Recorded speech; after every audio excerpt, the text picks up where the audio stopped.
So let's talk about budget allocation for people with, let's say, 5 million down to 100 million, what they can use it to do.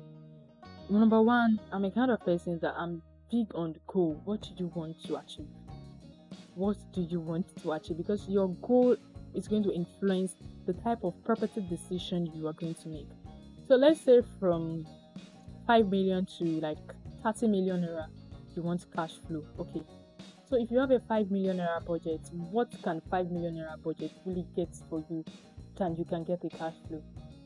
With 5 million naira, I'll just advise you go for a farming project.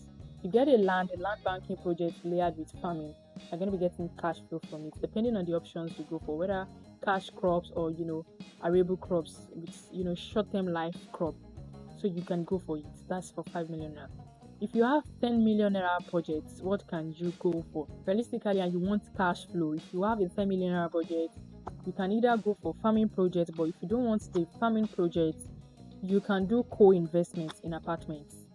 And the thing is that we even have an apartment in Yaba right now, Akoka Yaba. It's a long lease project going for 14 million naira for your studio. So imagine you have 10 million naira. It's a thing you could just work out with 4 million naira. If you can't, you can do co-investments with your friend and you divide it. You can go for a one bed, which is 24 million naira, divide it and split it within your friend. Co-investment, and you can be getting money either monthly or annually, depending on the type of rental you want to go for, whether normal rental or short let, depending. So that works. If you have a 20 million naira budget and you want cash flow, either co-ownership or this lease project or farming project, then if you have a 30 million naira project, you can buy a land that is already developed. Like, okay, buying land like around that Ibejuleki axis now, you can still get a good land for 30, 40 depending. But then it's not immediate cash flow, okay? It's not monthly cash flow. You can just buy it, hold it for a while, let's say like 1 year, 18 months depending, then you flip it for higher ROI. That's like quick capital appreciation. It's not like cash flow, like quick cash flow monthly by yearly or like that. The next one is if you have a 50 million naira budget. If you have a 50 million naira budget, and let's say people from 50 million naira to 100 million naira now, they have a lot of source of income, so they can do capital appreciation. They can say, okay, I don't mind, I can wait before I get capital appreciation. I'm not really in need of the income like that to survive. Yes, not like they don't want, but then it's not like the income is for surviving all of that.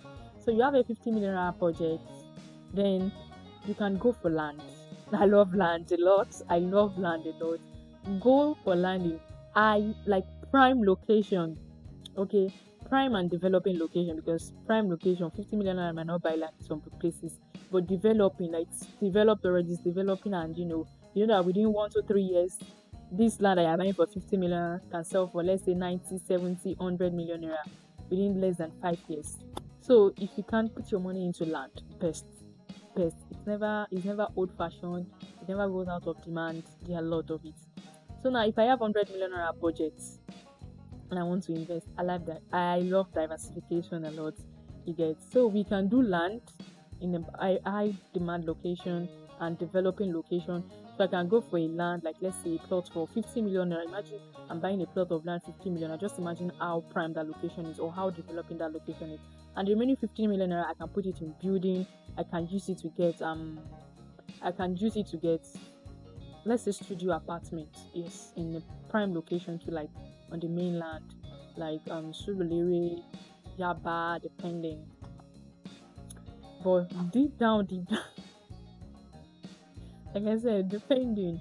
If this was my choice, okay, that 50 million naira, I will not use it to buy one apartment and own for life. I can use that 50 million naira to get a leasehold apartment, at least leasehold, because I'm not owning it for life. It's more, the price is like always slash or half. So with that 50 million naira now, I can get like 2 to 3 leasehold property I can own for like 15, 20, 25 years, depending on the agreement. You understand? I can own it like that, and the rental value or the shortlet income I'm getting from those 3 projects, I can accumulate it and get project I'm going to own forever. I don't know. It makes sense to me. It might not make sense to you, but then more of the mathematics. If I can earn more with 3 for over like 15, 20 years. Why should I tie it down to one project that's going to be giving me less? But some people like the idea of, oh, I own it forever. That's fine. We all have different goals. Like I said, if it's me, that's what I'm going to do. How about you? If it were you, if you have like 10 million naira, 20, 30, 50, 100 million naira budget and you want to invest in real estate, what options are you going to do? Let me hear your thoughts in the comment section. Bye.